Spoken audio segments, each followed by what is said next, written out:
ऐसे वक्त में जबकि हमारा मुल्क, हमारा देश आज़ादी का अमृत महोत्सव मना रहा था, ऐसे वक्त में बिल्किस बानो केस के मुजरिमीन को रिहा कर दिया जाता है। एक तरफ लाल किला की फसील से, लाल किला की दीवार से हमारे मोहतरम वज़ीर आज़म औरतों के सम्मान की बात करते हैं, तो वहीं दूसरी तरफ औरतों के अपमान करने वालों को रिहा करके उनको मिठाई खिलाई जाती है, उनकी इज्जत की जाती है। और नारी सम्मान की बात करने वाले एक तरफ नारी सम्मान की बात करते हैं, तो दूसरी तरफ नारी का अपमान करने वालों का सम्मान किया जाता है। इस बारे में आपका क्या ख्याल है? आखिर ये कैसी आज़ादी है और कैसे आज़ादी का अमृत महोत्सव और ये कैसी जमहूरियत? सबसे पहले बिस्मिल्लाहिर्रहमानिर्रहीम नहमदु व नुसल्ली अला रसूलिल करीम। हमारी बात का आगाज़ हम अपनी अल्लाह की तारीफ़ और उसके रसूल की तारीफ़ से करेंगे। हमें दो चीज़ों पे बहुत फ़ख्र है। सबसे पहली चीज़ कि हम मुसलमान हैं और दूसरी चीज़ कि हम इस मुल्क के वारिस हैं। मैं आपका भी शुक्रिया करना चाहूँगी कि आपने ये प्लेटफॉर्म हमें अवेलेबल कराया, जहाँ से हम आवाज़ उठा सकते हैं या जहाँ से हम पुकार दे सकते हैं और हम लोगों तक ये बात पहुँचा सकते हैं कि आज हम जूझ रहे हैं हक व बातिल की जंग से। 75वें मौके पर, यानी कि इंडिपेंडेंस कंप्लीट हुआ, 75th इंडिपेंडेंस के मौके पर जिस तरह इस मुल्क के प्राइम मिनिस्टर ने लाल किले से आवाज़ लगाई, वो मुझे बयान करने की ज़रूरत नहीं, लेकिन उसका एक ख़ास पहलू ये रहा कि जिस तरह उन्होंने औरतों की इज़्ज़त और औरतों की इज़्ज़त अफजाई की बात करी और तहफ़्फ़ुज़ की बात करी, और फिर अगले ही दिन हम देखते हैं कि 11 उन मुजरिमों को जिन्हें उम्र कैद की सज़ा सुनाई गई थी, जो रेपिस्ट थे, गैंग रेप जिन्होंने किया था, और उसी बेचारी मजलूम औरत के घर के 14 अफराद कत्ल किए गए थे।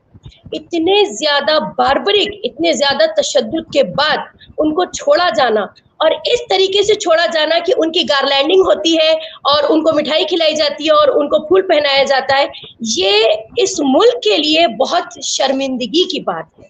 देखिए, हम इंसान जो होते हैं, हम अपने आप को कहते हैं कि हम अशरफुल मखलूक़ात हैं, यानी अल्लाह ने जितनी भी तख्लीक करी, जितनी भी मखलूक़ात बनाई, उसमें हम सबसे अशरफ हैं। तो हम इसलिए अशरफ होते हैं क्योंकि हम इंसानियत में बिलीव करते हैं। अगर मैं बिल्किस बानो का नाम हटा दूं और सिर्फ मैं ये कहूं कि वो एक औरत है, वो एक माँ है, वो एक बेटी है, और वो किस सरजमीन की माँ और बेटी है? इसी जमीन की जिसको आप भारत माता कहते हैं।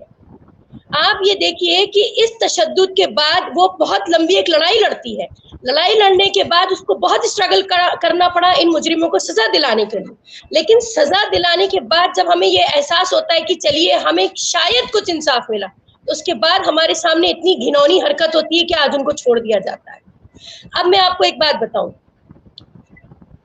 1500 हमारे 1854 में एक आज़ादी की जंग शुरू हुई बंगाल से।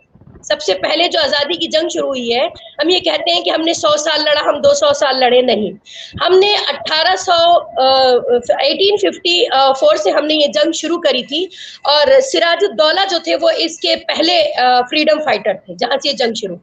फिर टीपू सुल्तान जो है, जब उनका इंतकाल होता है तो अंग्रेजों ने कहा कि आज हिंदुस्तान हमारा हो गया।